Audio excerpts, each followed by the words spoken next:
warahmatullahi wabarakatuh. Halo sahabat Antamedika, bagaimana kabarnya? Semoga sehat selalu dimanapun berada ya. Senang sekali kita berjumpa lagi di podcast Antamedika. Kali ini bersama saya, Dr. Nasyiha Al-Sakinah, selaku host pada podcast kali ini. Tentu saja pada kesempatan kali ini saya tidak sendiri, karena kita sudah kedatangan narasumber yang sangat spesial, yaitu seorang dokter spesialis kandungan, yaitu Dr. Susanti Kusumo Budiarti, spesialis obstetri dan ginekologi. Halo dokter, apa kabar dok? Halo, selamat siang. Baik, alhamdulillah. Oke, sehat ya dok ya? Sehat. Terima kasih dokter sudah hadir di sela-sela kesibukannya di podcast kita kali ini dok. Baik dok, untuk podcast kita kali ini topik yang kita angkat agak hits ini dok, karena sebentar lagi kita akan menyambut bulan Ramadan dan tentu saja ibu-ibu hamil di rumah sudah sangat menanti-nantikannya dok. Yaitu topik kita pada kali ini adalah amankah ibu hamil berpuasa dok? Baik dok, untuk topik ini langsung saja mungkin ya dok ya pertanyaannya dok. Jadi apakah ada dok perbedaan atau kondisi janin dari ibu yang berpuasa dengan pada saat ibu tidak berpuasa itu seperti apa dok? Ya, jadi memang sebenarnya masih belum banyak nih penelitian tentang ibu hamil puasa pengaruh terhadap janin, ya kan. Tapi memang beberapa sudah ada penelitian. Nah, dari hasil penelitian itu tidak ada pengaruh. Jadi terhadap berat badan lahir bayi, terhadap pertumbuhan janin, misalnya ada pertumbuhan janin terhambat, atau berat badan saat waktu lahir ya, misalnya berat badannya kecil tidak sesuai masa kehamilan, itu tidak terbukti. Jadi tidak ada pengaruh ke pertumbuhan janin. Ya, sedangkan untuk si ibu selama kondisi fisiknya sehat itu tidak ada pengaruh untuk di masa kehamilannya sewaktu puasa. Seperti itu, baik trimester pertama, kedua ataupun ketiga. Jadi kondisi ibu sehat boleh untuk berpuasa dan aman. Aman ya dok ya, berarti ya. Dari ibunya sendiri apakah ada resiko kesehatannya atau fitnya setelah dia berpuasa dok, selain dari keadaan janinnya tadi dok? Jadi risikonya jika asupan ataupun rehidrasi atau hidrasinya yang tidak tercukupi, jadi risikonya seperti itu. Misalnya kita ambil contoh, misalnya trimester pertama. Trimester pertama itu kan beberapa memang ada yang paling banyak sekitar 80% orang mual, ya kan, muntah. Nah itu karena asam lambung yang meningkat ya. Jadi ini resikonya ke ibu hamil pas saat umur trimester awal ini. Jadi beberapa akhirnya karena asam lambungnya meningkat tinggi karena berpuasa, itu akan timbul mual muntah, jadi atau bahkan muntah-muntah. Nah itu berarti stop. Nah, kalau sudah seperti itu jangan dilanjutkan puasanya. Jadi resikonya seperti itu. Tapi kalau dari awal memang kondisinya baik, sehat, kuat, itu nggak ada penyakit penyerta yang lain atau penyakit dalam kehamilan, tidak ada resiko sebenarnya untuk ibu hamil untuk berpuasa. Berarti hanya jika mungkin akan muncul di trimester 1 seperti mual muntah saja ya dok? Risikonya hanya seperti itu.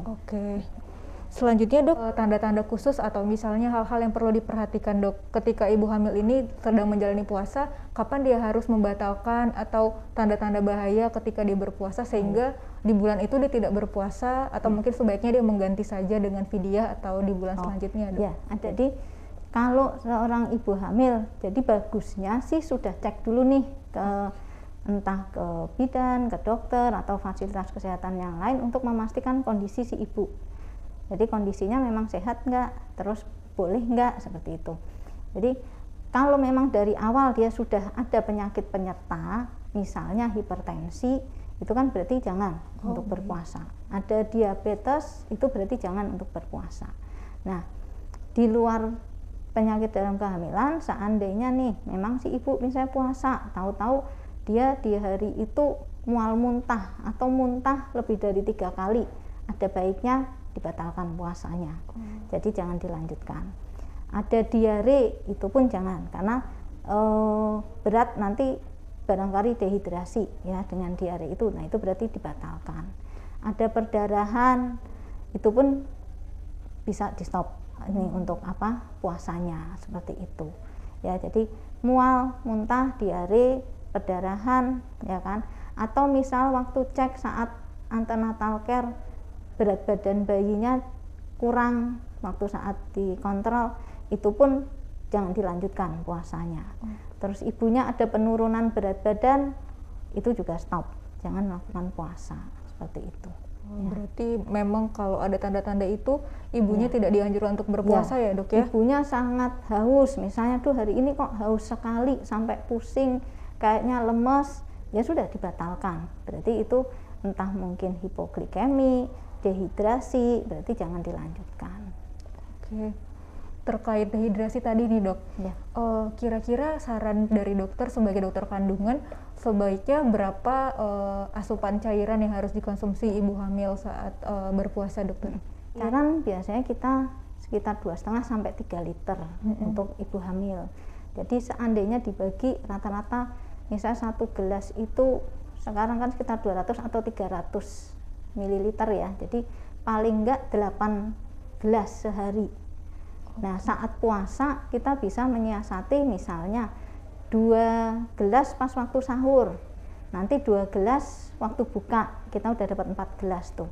Antara waktu buka sampai kira-kira mau tidur, usahakan kita minum 4 gelas lagi. Jadi kita akan terpenuhi atau tercukupin kebutuhan sekitar 8 gelas sehari. Berarti tetap 8 gelas, cuman frekuensi atau waktu minumnya diubah ya yang dok? kita ubah. Oke. Kalau untuk vitamin-vitamin khusus gitu ada nggak dok? Atau sama aja dok berpuasa dengan tidak berpuasa? Bisa kita tambahin, maksudnya untuk meningkatkan vitalitas ya kan, kita minum tambahan suplemen yang banyak mengandung vitamin C. Atau misalnya dari makanan juga boleh, banyakin makan sayur atau buah yang banyak mengandung vitamin C. Terus untuk makanan sendiri usahakan ya yang banyak mengandung asam folat, zat besi, zinc. Nah itu adanya kan di daging, sayuran hijau, kacang-kacangan. Nah itu nanti bisa ditambahkan pas saat puasa. Pas saat berbukanya nanti ya dok ya? Oke. Berarti aman ya dok bagi ibu hamil untuk berpuasa dok? Ya, jadi memang paling tidak sudah cek kondisinya, kondisi kesehatannya, dan dari penelitian yang ada pun tidak ada pengaruh puasa terhadap kehamilan, termasuk terhadap pertumbuhan janin. Jadi tidak ada menyebabkan penurunan berat badan lahir janin, tidak ada menyebabkan pertumbuhan terhambat selama kehamilan ya. Jadi baik di trimester pertama, trimester kedua ataupun trimester ketiga. Bahkan untuk puasa ada yang kurang dari 10 hari, 10 sampai 20 hari ataupun puasa penuh itu tidak ada pengaruh ke kehamilan untuk baik si ibu ataupun si janin. Mungkin yang terakhir dokter terkait ibu hamil yang berpuasa dok, secara keseluruhan ada gak sih dok tips khusus dari dokter kepada ibu-ibu hamil yang sangat semangat berpuasa meskipun sedang hamil gitu dok, hal-hal yang harus diperhatikan dan seperti apa sebaiknya dok?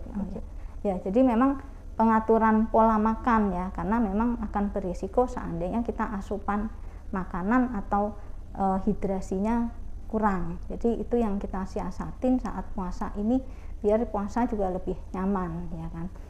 Jadi mengurangin malah banyak gula, jangan sampai terlalu banyak yang manis-manis, mengurangin kafein, terus mengurangin makanan yang berlemak. Jadi seandainya mungkin pas waktu sahur ya kan, waktu sahur itu makan diperbanyak makanan sebenarnya yang agak lambat dicerna, jadi agak tahan lama nih untuk laparnya. Itu yang proteinnya tinggi, jadi bisa aja kita mau makan telur, daging, ya ikan gitu, ngurangin yang berlemak, karena berlemak itu agak lambat dicerna, akhirnya malah bikin kembung. Terus untuk suplemen vitamin hamilnya tetap dilanjutkan. Terus waktu imsak boleh nih ditambahin minum susu. Susu itu juga protein tinggi, jadi agak lama bisa menahan rasa lapar. Seperti itu. Nah, nanti waktu buka dianjurkan memang berbuka dengan yang manis ya. Jadi yang manis tapi karbohidrat tinggi kita bisa makan kurma dulu. Seperti itu. Nah, terus makan banyakin sayur, banyakin buah ya kan, makanan yang berserat. Nanti sebelum tidur mau minum susu lagi juga boleh, itu sama protein tinggi, jadi membantu untuk tidak cepat lapar waktu nanti pas puasa. Seperti itu. Jadi untuk makanannya kita sarankan yang lebih menunda lapar dan kebutuhan nutrisinya tetap terpenuhi ya dok ya. Baik dokter, terima kasih banyak, sharing-sharingnya sangat bermanfaat sekali dok. Semoga menjadi pencerahan bagi ibu-ibu hamil di rumah ya sahabat Antamedika. Baiklah sahabat Antamedika, terima kasih atas perhatiannya. Demikianlah podcast Antamedika kali ini. Untuk informasi dan konsultasi lebih lanjut dapat menghubungi Dr. Susanti SPOG di Poli Kandungan Rumah Sakit Antamedika. Jangan lupa untuk subscribe YouTube dan follow Instagram di @antamedika. Terima kasih, semoga sehat selalu, lancar puasanya, dan bertemu lagi di podcast Antamedika selanjutnya. Podcast Antamedika, we serve with care.